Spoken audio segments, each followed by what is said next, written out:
Hey, I'm back. Keith Bilous here. Two dads in a lab trying to be 2% better with my friend Dai Manuel. And today, with the 12-second hook, we got a guest with 6 kids, Chad Hufford. Today, two dads in a lab trying to be 2% better. Let's bring in Mr. Dai Manuel. What's up? How's it going? What's going, man? How are you? Rocking and rolling. Been a full week. Yes. Not gonna lie. It's one of those full weeks where at the end of it, I'm like, "Ooh, good thing it's a long weekend here in BC." You know what? It's funny you say that. So yesterday, my family's all talking about this weekend, and I'm just all down doing my thing, Dai working away, and they're thinking, "Oh yeah, Friday day off, Dad, and Monday's day off." I'm thinking, why does everybody get the day off this weekend? And then like, Dad, it's family day this weekend. That's right. Like, I got both my kids back from my one's at uni, but she's going to come visit Sunday and stay over Sunday night. And then my other's actually traveling back from Victoria for reading break. Nice. We'll see how much reading she gets done next week, but she's back for a week. So I'm really excited about that. That'll be great. That's awesome. That's awesome. Yeah. So we are doing show number 2 here. Two dads in a lab trying to be 2% better. Really enjoyed last week's episode with you. Me too. It was awesome, man. We set the stage. And also we set the stage for who's coming today.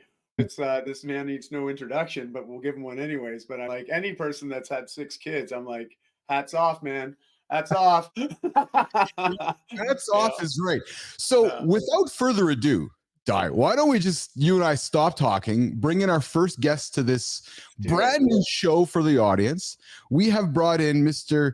Chad Hufford, joining us all the way from Anchorage, Alaska, him and his 6 children. What's going on? Hey, great to see you. Happy Friday, everybody, and thanks so much for having me. Look forward to this conversation.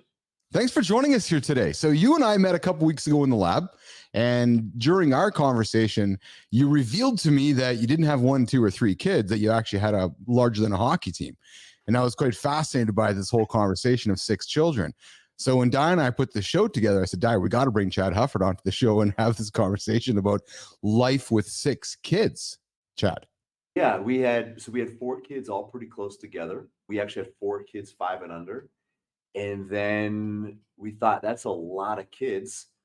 Let's have one more and then do another. So yeah, now we've got 6, and they keep us on our toes, challenges, stretches, but you know what? It's a blessing. And just trying to be a better father, better husband. And I've got, I think, an opportunity, I think all of us do as fathers, a different way to impact the world through our kids, not just through our businesses, not just through our interactions, but through the little human beings that we're raising. So it's an honor to be in that situation. And some days I'm just, trying to get to 8:30 and get everybody in bed, but it's absolute privilege. That's wild, man. That's wild. The first thing that comes to mind for me is like, how the heck do you balance or find harmony between all the demands of such a large family, with your personal needs as well as your own personal goals? And I'd be very curious about just how do you find harmony? Because that whole balance thing, I let go of that word a few years ago, because the more I seek balance, the more I realize I can't find it. But if I could figure out how to harmonize things in my life, like a beautiful orchestra with all these musical instruments going, I find that's an easier idea, because I recognize sometimes I got to focus a bit more over here, sometimes a bit over here, and but I got 2 kids, man. I can't imagine 3x in that. I got to hear your answer to that, Chad. And I like the way you said that, like this harmony. It's not about balance, because I think if we ever did achieve balance, like we'd be like, all right, nobody move, like nobody do anything. We can't disrupt this, and you can't live like that. So there's definitely emphasis on the different areas of our life, different seasons. And I'm just blessed. Like with our business, I had a lot of really good mentors starting out that helped me build it very intentionally. And what I wanted from the very beginning was to own a business and not have a business that owned me. So I think that alone has that flexibility and freedom. And having the good people around me has allowed me to shape and engineer my life. One of the things I asked my wife, we were 2 weeks into dating, guys, and I already had a vision for how I wanted things to go. We weren't even really officially dating. We've been hanging out for a couple of weeks, and I was finishing up my last year of college. I had 1 semester left, and I had some pretty big goals, some pretty clear directions for where I wanted to go. And I just said, hey, I figured I'm going to scare this girl off from the very beginning. And I just said, if this is going to go anywhere, you're going to need to homeschool any kids that we have, because that's the only way that this is going to work. She started crying. And I thought, well, I got my answer. And then she starts nodding. She's like, if that's what it takes, if that's what you want, we'll figure out how to do this. And what was crazy about this is, without putting her too much out there, but she came from a really rough situation, broken home, didn't finish high school. So I'm asking like this chick who felt like I barely survived to adulthood. Like, you want me to homeschool these kids that don't even exist yet? Of course, she had no idea she was signed up for 6 of them, but she agreed to it, and it's been beautiful. But it just goes back to intentionality. We have to be really intentional, which means we say no to a lot of things. We say no to a lot of really good things. And we got to the point where it isn't like we're cutting out Netflix marathons and Desperate Housewives and stuff like that. Like, we're cutting out really good things so we can say yes to the best things. And it's a constant process of trimming and pruning our life to make sure that we have room for the most important things. It's what's the great thing? Yeah, I was going to ask, what's a great? I'd love to have some context to that. So what's something that you, as an example, because I want to know, okay, what are the great things you're saying yes to as a family, right? I'm just like, Disney, here we go. I don't know. What's up? Sometimes it's really simple. So I'll just give you an example. Just here recently, this last weekend, it's political season. We've got the mayor is here in Anchorage running for re-election. Great guy. I've been friends with him for a few years. And of course, the presidential stuff. I'm doing some stuff with the Republican Party here in Anchorage. And it's like every weekend is something. And that seems like bigger, right? That's got some cachet to it. And you're rubbing shoulders with people. But Saturday night, I took my daughters out to dinner and we went to a play. We went to a musical. And that isn't anything that a lot of people look at and be like, oh man, that's this huge, extravagant thing that you did. No, that's something my girls will always remember. And I took them out to a nice steak dinner, and it was just the 3 of us. And we went to this theater and we got dressed up. And musicals aren't my thing, guys. Like, I can't sing, I can't dance. I'd rather listen to Eminem than some guy sing about whatever. But it was a special time for us as a father to connect with my daughters and do something that might not be in my wheelhouse or necessarily my cup of tea, but it's something that they were excited about. And that's just one example. And I'm getting better. I'm not saying I have this all figured out. Like, those are the types of things where we have to say no to the outside world around us to say yes to something that builds us, that binds us together as a family. Beautiful. How do you manage the influence of the outside world getting into your bubble? And I mean that there's 6 other minds, 6 other voices, 6 other people talking to the outside world, yet you have your values, your way of doing things. Are you constantly battling and I'm not trying to suggest, Chad, it's a battle of the outside world. We're like a cult here, the Hufford cult. What I'm suggesting is that there's a lot of push and pull constantly, isn't there? Yeah, there is. And you and I both talked about the idea of choosing a different path and realizing that if we don't want the direction that everybody else, or we don't want the destination everybody else is headed in, we have to choose a different direction, which means you're going to be an outsider. You're going to be pushing back against the culture. And I think, Dai, you and I talked about this as well a few weeks ago when we first chatted. It's funny how I met both of you guys individually, and it's super cool to be collaborating here, all 3 of us. But how our culture has normalized such bad, unhealthy behavior from a business standpoint, from a financial standpoint, from a health standpoint, marriage standpoint. Like, we've just made it normal to be unhealthy, to be broken and disconnected. And so, we are trying to manage that, but also trying to balance it too. Because I grew up homeschooled in the 80s. And you guys can tease me, make fun of me for that, and I deserve it. Yes, my mom made her own clothes. Yes, they all matched. Yes, we baked our own bread from the wheat berries that we ground together as a family at the kitchen table, and not in like a little grinder like we were Amish or something. I'm sorry to all your Amish fans, but anyway, so yeah, we had a lot of friends that grew up in that culture, that homeschooled 80 culture. We earned all the stereotypes. We were weirdos, but some of those were they were so sheltered and so cut off. The analogy I'll use is like somebody who has no immune system. They've never been exposed to anything other than what they were, their little bubble, right? So when they get out into the world, they don't know how to handle it. they don't have any resistance. They've never owned their own beliefs. So for us, it's identifying and seeing the things in the culture that we don't agree with, that we believe need to be changed, that we want different for our family, but allowing our kids enough exposure that they can build up a resistance to those negative influences, but not so much that they are overwhelmed and inundated by it. Because in that same way, like, yes, to be a healthy person, we need to be exposed to viruses and bacteria and things like that. We can't live in a world of sterile bubbles and giving our bath and Lysol every 10 minutes.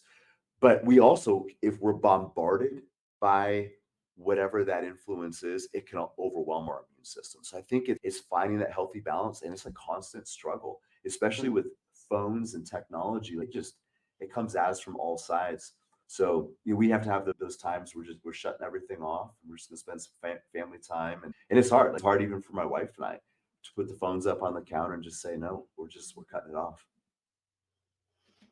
Good discipline to have, though. I know it's challenging, but it does make a big difference, especially when the kids see us doing certain things, right? And then you got 12 eyes looking at you, right? That's a lot of eyeballs on you and what you're doing. But also, I think you've brought to mind just something that's very real for me, because I also know there was times during my life, especially when I was scaling business, like that whole balancing, right? I'm like, nah, I'm focused over here, and felt like I wasn't honoring my family time. And then I switched my attention and energy to them, and business, family, business, family. And then I was like, man, I got nothing left for me. And so creating the space to have that solid me time was very important for me, especially for my mental health at times.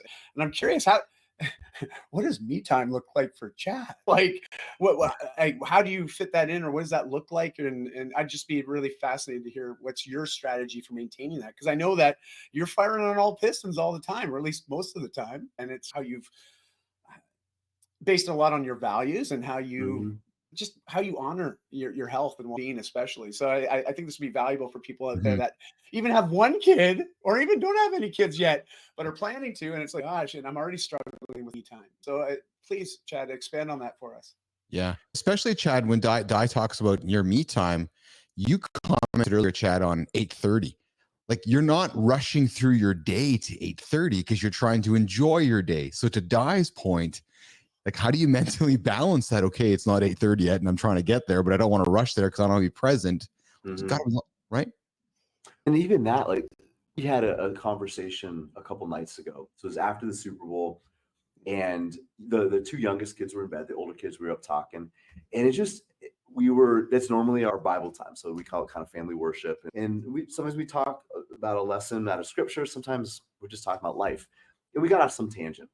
We have a Chiefs fan in the household, and he was running his mouth a little bit. Anyway, but it turned into just life discussion. So I think the tendency, I'm very, very structured. So to answer your question, I have to carve out and plan and budget out my very, very carefully to make sure things happen. And I have to schedule that time in for myself, for self-development, for the gym and things like that. It keeps me sharper. Some people like you have so many things going on. I was just meeting with my pastor earlier. I teach a class for him every Sunday, and the book and all these different things. People are like, how do you have time to spend 2 hours in the gym? I was like, I don't have time not to, because Hmm. I need to be so sharp and so on every moment of the day for my family, for my pastor, for my kids, for my clients, for my team. I can't afford not to be my best self. I need the gym for that. I need to be eating good. My nutrition needs to be dialed in. But so I can actually suffer from being too rigid. And okay, I've got this time block is ending, this new one's beginning. And what I sometimes struggle with is just when those natural things happen, like it did for us the other night, just letting it flow. And like, yep, I had stuff that I was planning on reading because that's how I wind down at night. But I'm like, this is a beautiful time with my kids, and they're sharing their heart, they're talking about stuff, and we're having some laughs. And I've got to today, I've got to let this part of my day go. Now, I can't let it go permanently because I do need that time for myself to unwind and relax so I can go to sleep peacefully, get some solid sleep, because that's a big part of it too. But it's this constant balance between being very structured and intentional, but learning to be flexible. So when those things pop up, I can grab on and be present to the most valuable things that are happening in my day. Nice. Yeah. Nice. What I find fascinating about this, Chad, is time is a currency that we can't see. Yet when we take the time, every pun intended, out of our day to actually schedule our day with the time that we're putting out there, you really recognize how much time you actually do not have.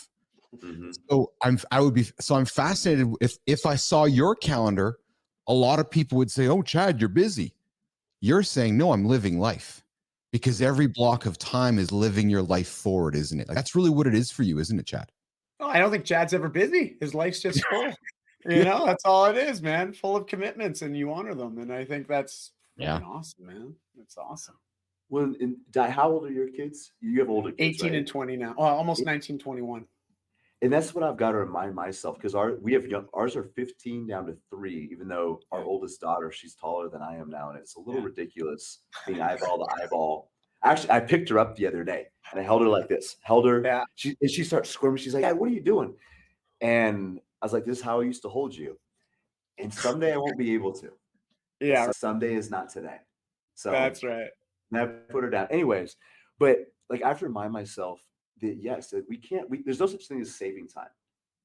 We can spend time intentionally by design, or we can just let it unfold by default. So there's no such thing as saving time. It's how you spend it and how you allocate it.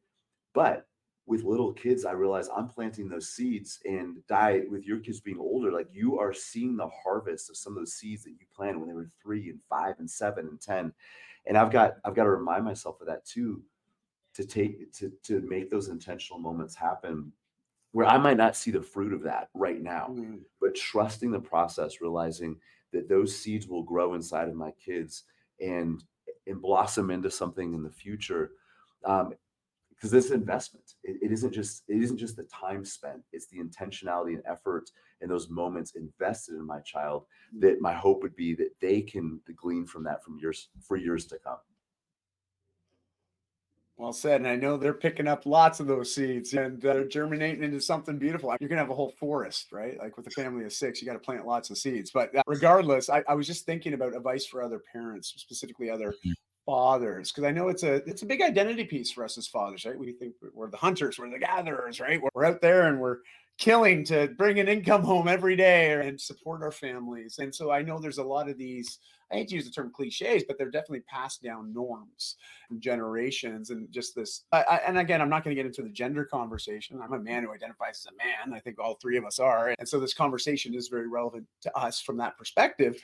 But I'm wondering what your advice would be to other parents to be or other fathers that are struggling when it comes to managing that professional growth along with being active in their kids' lives. Because I hear this all the time. I used to struggle with this, and I just know it's a hard pull, right? Because we also get a lot of fulfillment often from our careers. And that's where we see a lot of the identity being attached. And I'm just curious, do you have any advice to that? Because, Chad, I really appreciate how you block and you commit, but you also honor values. And that's it's important, right, for all of us. Because when we don't honor our values, it's amazing how things go wrong really quick. So what are your thoughts on that for the guys out there that are about to have a family or already have a family and they're struggling with that sort of focus between growing the business, growing themselves professionally, while also trying to be a great dad? Well, I think some of these things need to be designed ahead of time. And our work life is like a gas. It will fill any size container that we put it in. So if you give it a big container, 75 hours a week, it'll fill it. I schedule out 35 hours a week in the office. Now, as a business owner, your mind's always on, you're always working. And some of your people can think that's ridiculous. I can't do my business in 35 hours. Maybe not. Maybe it's 42, maybe it's 52. But if you artificially constrain that time, it's amazing how efficient and how intentional that you become. If you say, I only have this amount of time, 7 hours a day to do this. And some weeks it's less. We do a lot of long weekends and things like that. And sometimes it doesn't work, but that is the plan. Nobody in this office is allowed to spend 40 hours a week in here. That's something we set up because our vision, our business is to help people experience more freedom in their lives. We use money and finances as a way to do that. But if we're slaves to our job, while helping other people experience freedom, that's hypocritical. And you mentioned planting all those seeds and how kids are seeing those different things die, but I believe more is caught than taught. And I can tell our clients something, but if I show them something different, like all these things Chad is telling me about living in balance and using wealth to create freedom, all that stuff, like why is he spending 80 hours a week at the office if that's what he truly believes? So I want to show my kids my values through my actions. I want to show my clients through my values through my actions. And I realize like I am so blessed. My wife, my mom, they don't understand how rare it is to be a business owner and have the consistency to come home between 5 and 5:15 every single day, and to kiss my kids goodbye before I leave in the morning. And on the days that I don't, to be able to leave them a note that reminds them that I love them. That's super, super rare. And like I said, it doesn't happen every single day, but like that is the norm. But it took a tremendous amount of work to set that up. And I think that means like I gave pieces of my ego away as well by not doing the things that look really good, that look cool, that would make me feel puffed up and important. Man, that it doesn't connect. It doesn't align with where I want to be and who I want to become and what I want my house to feel like 10, 15 years from now when I walk in the door. And I really try to ask myself that, like, what difference is this going to make in 15 years, in 20 years? And asking, or at least viewing some of my decisions through the lens of that filter. Yeah. Beautiful. Hey, Chad. So, Chad, Dai, we've been chatting it up for 25. I know our audience here is desiring to hear Keith and Dai show for about 30 minutes. So, what I'm going to suggest we do is we keep the dialogue going. We're going to tell the audience we're going to come back for episode 3 with Chad. So, audience, we're going to continue the chat. And here's how I'm going to get you to hook, audience. So, Chad, you got 6 kids. What's the mix? And then before you answer that, when we come back, audience, episode number 3, 2 dads in the lab trying to do 2% better with Keith and Dai. Chad's going to tell us practical advice. How do you travel with 6 kids? How do you book hotel rooms with 6 kids? How do you get an airplane with 6 kids? How do you do Disneyland? Like, how do you go through life with numbers of 6? Because there's parents out there that are thinking of having 3 or 4, or they have 5. Do we have another one? So for episode 3, Chad, will you come back and join us and answer those questions for us? Yes, sir. We'll get it Awesome. done. But before we do that, tell the audience, what do you got in the brood out of the 6? We've got 4 boys, 2 girls. So it goes girl, boy, girl, and then boy, boy.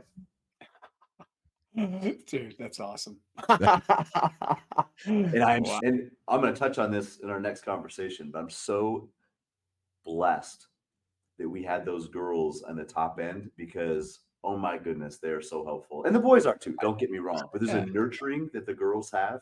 Yeah. And I really wanted a boy first. And I told my daughter, I'm sorry I raised you like a boy for the first 2 or 3 years of your life until I had a boy. But man, there was something precious about holding that little girl in my arms for the first time.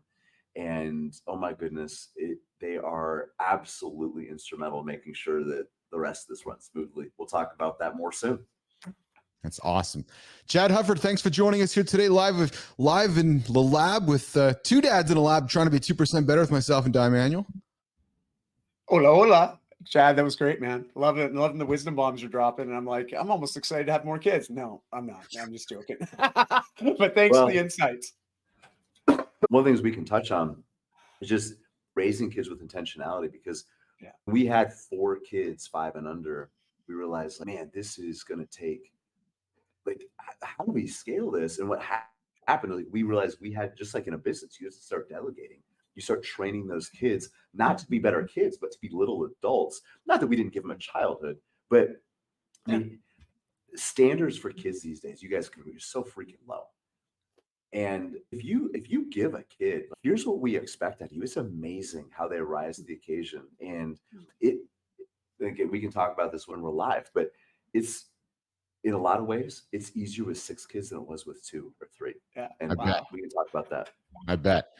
All right. So we're going to pause here. We're ending off episode number 2 with Keith and Dai and Chad. We're going to scale from 4 to 6, audience. 4 kids to 6 kids. Episode number 3.